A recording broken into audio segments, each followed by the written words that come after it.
Hey guys, Brett Weiss here. Welcome to another video. This may look like an ordinary residence, but it's anything but. Inside, there's a private museum packed with toys, action figures, Star Wars, NES, He-Man, Flash Gordon, Buck Rogers, all kinds of retro video games, vintage toys, you name it. Let's go inside and check it out. This is one of the most incredible home museums I've ever seen in my life. It's awesome.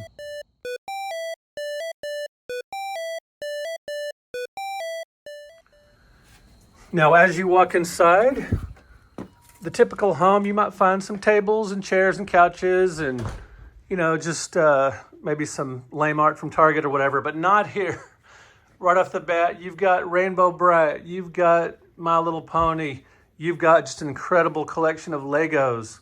Guys, we're going to look at this in-home museum and you are going to be blown away. This collection belongs to Take Me Home Toys, which you can find on Instagram. Love these retail displays with McDonald's toys. Super nostalgic for a lot of you guys that grew up eating Happy Meals. Now, Take Me Home Tonight Toys, they like to keep their boxes with their Legos displays, which looks really neat. Now, over here, these are from the 60s. These are among the oldest Legos he's got in the collection here, or they got. It's a very friendly couple. Take Me Home Tonight Toys. Be sure and check them out on Instagram. But check out this amazing collection, guys. Never seen anything like this. Now, my wife is very indulgent when it comes to my collections and things, and I with her, we both collect, but we're just rookies compared to this. Now, we will get to the video games in a bit. You're going to find some incredibly rare Nintendo, Sega, and even some Atari and some things like that. But I wanted to show you some of these vintage toys first because they are just incredibly cool. Right as you walk in the house, you see an explosion of color. And if you've ever seen a collection in a house like this, be sure and let me know in the comments and direct me to that. I would love to check out some, videos on YouTube of similar homes because this is new to me. Now, you guys know I toured the Console Purist Museum, and that was mostly video games. Now, we've got a ton of great games here, but boy, the toys are incredible as well. Now, it's interesting, most of the front of the house is really colorful and rainbow, including Rainbow Bright, My Little Pony in the works, like we've said here. Got some vintage ones here, the very first line of figures. In a minute, I'll show you guys some Secret Wars and He-Man and Superpowers and Tron and all that kind of stuff. But I'm kind of going in a linear progression here in the house, and I wanted to show you guys and gals this incredible stuff. And just the amount of boxed items is just absolutely incredibly cool to see. How many of you remember playing the Strawberry Shortcake Atari 2600 game? I believe he needs that. They need that in their collection. I don't see it here, but they've got all kinds of cool items, things that are incredibly rare. Look at that, $2.91 back in the day for the Strawberry Cycle. And this is probably the most boxed items I've ever seen in any collection, whether a public museum or private or a toy shop or anything else. Pretty amazing. Literally every hallway in this house is loaded down with vintage and in some cases newer toys. And as you go back here, the lady of the house, it's her office where she makes things to sell at shows. And this is where they've got some really awesome lunch boxes. Who remembers GoBots? That was a fun show. Nice Smurf TV tray there. Do they even make licensed TV trays anymore? Let me know in the comments. I would love to hear from you guys. Now, this room has a lot of lunch boxes, and you'll see some of these properties like He-Man, which we just saw. We'll see the figures in the other room. Boy, just about every property under the sun that you could imagine is in this house. Pound puppies, Teddy Ruxpin. This firehouse from Ghostbusters is new in the box. It's never been opened, believe it or not. And I believe it, the collector told me. And got some great ET stuff there. Man, I saw that movie with my cousins and my aunt back in the day and just was riveted. And I've seen it many, many times since. Such a beautiful, heartfelt, emotional, and just fun film. I saw Ghostbusters as well when it first came out in the theaters in 1984.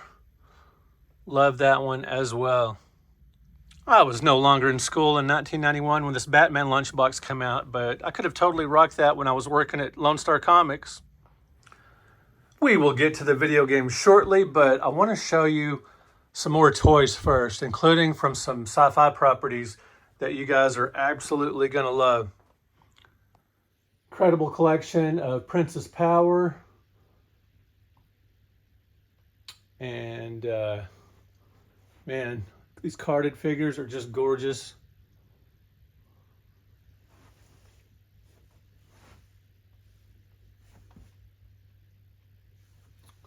Just beautiful. Starburst She-Ra, that is gorgeous. Yeah, I do love video games and I love collecting toys, and you know, I'm not going to be collecting Princess of Power, but it's so cool to see these set up on display. They just look great. I was too old for Masters of the Universe when it came out. Had gotten into high school and was interested in other things. You know, before that I watched Super Friends and Thundar the Barbarian, but then when Masters of the Universe came out, a little too old for it. But I went back and watched it not long ago, and I prefer Thundar, but it's still really cool. I especially love the character designs, the artwork, the toys, of course. And as you know, they made a toy line and then based the cartoon on that. Pretty awesome there. Yeah, be sure and let me know in the comments if you watched He-Man back in the day or if you discovered it much later like I did. Let me know in the comments if you played the Bucky O'Hare NES game back in the day. Really cool to see all these figures. More Masters of the Universe. I know a lot of you guys are into Teenage Mutant Ninja Turtles. I actually discovered the Turtles through the comics, the black and white comics back in the day, and then later reading the Archie comics and then checking out the animated series. And I remember when I worked at Lone Star Comics, me and 3 other guys that worked there saw the Ninja Turtles film, the first one, and really enjoyed it a lot. I thought it was, you know, a little campy, but tons of fun. Of course, you got, check out that color forms from Toxic Crusaders. That's awesome. When you've got, you know, mutant turtles, you're going to be a little campy, as it should be.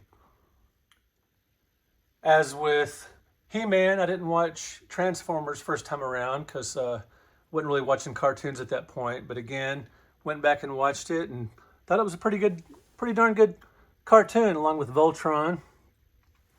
And check it out, guys. My favorite action figure set of all time from the mid-'80s.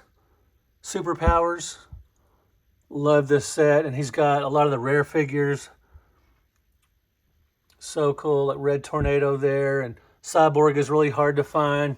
And what's most impressive to me is the fact that Green Arrow has his bow and arrow. It's super fragile, super rare. And the other figures have their accessories. Remember, I bought the Flash back in the day, even though I wasn't really collecting action figures when this came out, but I had to get a Flash figure because you guys know it's my favorite superhero of all time. There's a newer one there, Deathstroke, but most of these are vintage. But they're adding the newer figures, you know, the characters that they didn't make the first time around. They're adding them to the set slowly but surely.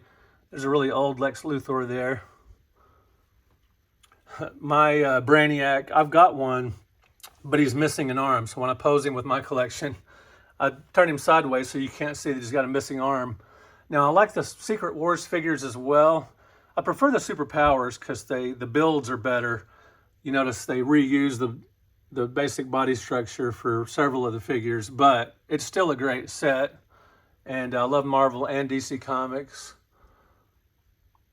And there's a Penguin figure from back in the 60s during the TV craze, you know, with the Adam West show. And way up here, you've got just a gorgeous Hall of Justice. I've never seen the box that nice.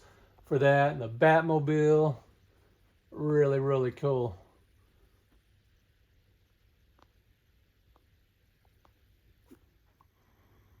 They've got an entire wall of G.I. Joe figures. And in front of that, they got a little bit of work in progress on some of these tables. You got a nice village of Smurf figures there. And what knocked me out, guys, over here was all the Tron figures. There's a newer light cycle there, but then there's the two vintage ones, the yellow and orange. These are really cool. I remember when I worked at Lone Star Comics in the early 90s, they had several of these Tron figures on, just on pegboards, just collecting dust. No one wanted to buy them for $3 each, but now they're worth quite a bit.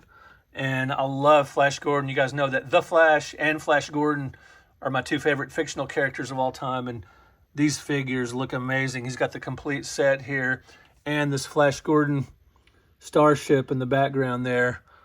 Big fan of the comics, the serials, the 1980 movie. So yeah, I love to see that. And you've got another show I love is Buck Rogers in the 25th Century. That's a really cool show, especially the first season. And some Star Trek, of course. Guys know I love Star Trek. These Clash of the Titans figures are vintage and very hard to find. And this is a complete set. And down here we've got Battlestar Galactica. Now, that's a show that when I was in 6th grade, I distinctly remember drawing spaceships and battle scenes on paper at school with some of my nerdy friends. Yeah, when I was in school, I had jock friends, nerd friends, freaks, geeks. I tended to get along with everyone. And that MacGyver figure back there is incredibly rare. I remember my dad loved that show. We've got Next Generation, nice lineup there, full set. And Universal Monsters, missing a couple of variants of those, but got all the characters. And of course, no collection of this type would be complete without Thundercats. And how many of you remember Black Star? Be sure and let me know. These Thundercats vehicles were bought at Child's World back in the day. How many of you remember that toy store? And this one was Children's Palace. Child's World, Children's Palace. Now, as we work our way around here, you will see more works in progress. But guys, let's get to the video games. I know you've been waiting patiently, although I hope you've enjoyed seeing all these incredible action figures and things along the way. Yeah, guys, let's work our way through. Check out this black hole toy. Absolutely amazing. Remember Over the Top, that arm wrestling movie? It's terrible, but it's very cool to have the figures. Now, guys, we're coming through here. The owners of Take Me Home Tonight Toys, say hello. Hello. Hey. We're workshopping here, cleaning, putting some figure sets together and everything. And no, there's probably not a square inch of this house that does not have something nerdy in it. And I have brought more nerdiness in this house just by being here myself because I am completely geeking out over all this awesome stuff. And as you keep going, guys, let's get to the video games. We began our tour of the media room with some heavyweights, several variants of the NES console. They're looking to add the Power Pad set to their collection, but they've got the sports set and several others. And they're also looking to get the, couple of the robot variations. You've got Nintendo Fun Club News #2. These are getting really valuable, and that predates Nintendo Power. That's sort of what led up to Nintendo Power. Got a bunch of boxed games here, and they're going for a complete North American set of NES games. And they're off to a good start here with quite a few titles, including some that are very hard to find. How many of you guys remember playing Crash Test Dummies? That was kind of an oddball license for the NES. And back in those days, you could, just about any property, like the Harlem Globetrotters, for example, could make for, a video game.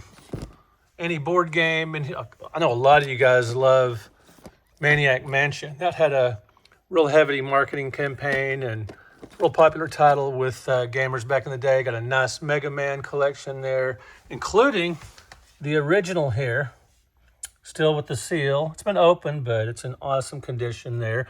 Got Stack Up, that's a tough one to find. Some of the old cards. And yeah, so like I mentioned, they do have some tough titles to find for the NES, such as Power Blade and The Punisher. That one's gotten really expensive over the last few years. And that's a solid port of Kicks on the NES. Not particularly hard to find, but a fun game. Tiger Heli, you guys remember playing this? It had, you know, it was very choppy and not the greatest port, but man, I spent hours playing that game. So yeah, really nice collection here. Super Glove Ball, remember that 3D game? Tombs and Treasures is a tough one. Pretty obscure as well. Love that box art. How many of you remember Top Gun, trying to land that plane? Nice turtle set here. Tournament Fighters, one of the few fighting games for the console. It's definitely a hard one to find. Wampum, this is a great action game. This is a fun sort of shooting game. Platformer, love that one. Willow, Where in Time is Carmen Sandiego. It does have the book with it. The Desk Encyclopedia. Of course, you got the Zelda titles. And then we've got some card-only games, including Panic Restaurant. Definitely a rare one there. Lone Ranger. It's a fun multi-genre game. And we've also got Mighty Final Fight. Now, guys, I saw this game about 18 or 20 years ago at a moving trading company. It was $22 CIB, and I looked at it and I strongly considered it, but I thought, I don't want to final fight with, you know, these small characters in it, and I didn't buy it. And of course, nowadays, oh my gosh, do I regret passing on that one, because I typically would buy and keep all my games, except for duplicates, you know, that I wanted to trade or whatever. Every once in a while, I'll sell something if it just gets insanely stupid, expensive. And I remember Kid Nicky Radical Ninja. This is one of my earlier third-party games for the console. I really enjoyed that one a lot. That was a lot of fun. Gilligan's Island. That's one of the first things I ever sold on eBay was a CIB Gilligan's Island. It only went for about $20-something back then, but I only paid $5 for it, so I considered that a win at the time. Some more hard titles to find. He's got Bomberman 2 there. And Bubble Bobble 2, which is much harder to find than the first one. Both great games. Bucky O'Hare, that's gotten really hard to find. So really cool that he has that, or they have that. It's a shared collection. So Power Blade 2, even harder to find than the first one. And guys, if you saw my recent video with John Riggs when I was talking about, you know, favorite NES games, Princess Tomato has a very special place in his heart. You got to watch that video. I'll be sure to put a link to it. And yeah, that's a hard one to find as well. And they have started collecting some of these CIB Game Boy games, which have gotten really tough to find and expensive recently. I did a video not too long ago on how I was completely wrong about the Game Boy. I remember seeing Game Boy games in Toys R Us and just seeing hundreds of them and thinking, these are going to be discounted and clearanced like crazy. You'll be able to pick up all these for $3 or $4 a piece at some point. Now, sure, some of them did go on clearance over the years, but the vast majority did not. And today, they are very hard to find. Now, I did grow to like the Game Boy when I started playing the games on the Super Game Boy on my Super Nintendo. So yeah, I missed out on getting a bunch of Game Boy games back in the day. But, you know, I've got a decent collection. Speaking of, we got a boxed example of the OG Game Boy with Tetris. Awesome. And the top loader and the NES Advantage. I found my top loader at a garage sale for $4 about 25 years ago. So that was a nice find. Still have it to this day. You got the dog bone controller, the NES Max. I know the NES Max divides people. I'm not a big fan of it, but I've talked to people that do like that controller quite a bit. Sure, and let me know if you like it. I've got a nice row of Mario figures here. Love that. And just the perfect place to store them here on this neat shelving. And this is where the media room where they do their gaming. Got some more modern stuff as well. Now over here, you've got some box systems, including Super NES Super Set. Now, just recently, I was able to get my hands on a brand new Super Scope, but without the box. It's unplayed, and it's got the styrofoam. It just doesn't have the box. So I'm on the lookout for an empty Super Scope box. And we've got some choice Super NES titles here, including Mega Man X, really difficult one to find there. Final Fantasy Mystic Quest, which is sort of a starter kit for Final Fantasy. You know, if you want to get into that series, that's a good one to start with. Secret of Evermore, another great RPG. And yeah, some of my favorite Super NES games, the Donkey Kong Country series, Super Ghouls and Ghosts, Super Mario All-Stars. Just great stuff here. Nice collection of cartridges as well. Some more NES games, and then we get down here to some more modern titles. You know, you guys know I like modern gaming as well. Everybody needs Return of the Jedi on VHS, at least for a display piece. And they've got their DVDs and some choice N64 stuff here, all the way up to the Switch. And hey, there's an old CRT. How many of you guys remember when Conker's Bad Fur Day was being clearanced at GameStop? They had stacks and stacks of them for $9.99 each. I bought my one copy to play and kept it CIB, but I eventually sold it years later when it kind of crossed the $100 mark. But I wish I could get that one back. I probably will pick up a copy at some point. Moving along, we've actually got some Atari stuff here, including these mostly some 2600 and 7800 stuff here. The 7800 games have kind of gone up recently in value since you can play them on a modern system, especially sealed. And Truxton, I've told you guys many times, I got mine for $2.99 back in the day at Funko Land. That'll be on my bragging montage. Ghouls and Ghosts, one of John Hancock's favorite games, and it is indeed great. Sunset Riders, one of the great platform shooter, hard to find as well. Well, that wraps it up, guys. Thank you so much for watching. Let me know in the comments of all these different types of collectibles in this amazing in-home museum. What's your favorite? Do you like the action figures, the video games, the Care Bears, the older TV or movie stuff? Let me know in the comments what you think about what you saw. This has been awesome walkthrough. I really appreciate it. Thank you so much to Take Me Home Tonight Toys. Check them out on Instagram.